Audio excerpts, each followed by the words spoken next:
Hello friends, তোমাদের সবাইকে নতুন একটা ভিডিওতে স্বাগতম জানাই। দোল পূর্ণিমা উপলক্ষে আমার ছোটদিদার ঠাকুরঘর নতুনভাবে তৈরি হয়েছে একদম ছাদে। তো সেই ঠাকুরঘরেরই আজকে উদ্বোধন বলা যায়।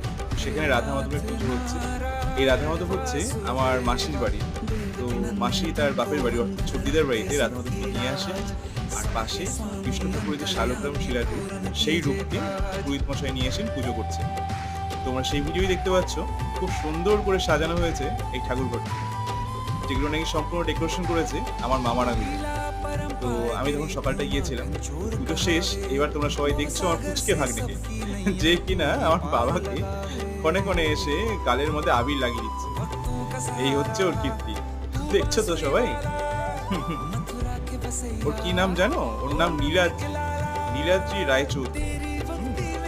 আর ওই যে আমার মা, মা নিচ থেকে ইনস্ট্রাকশন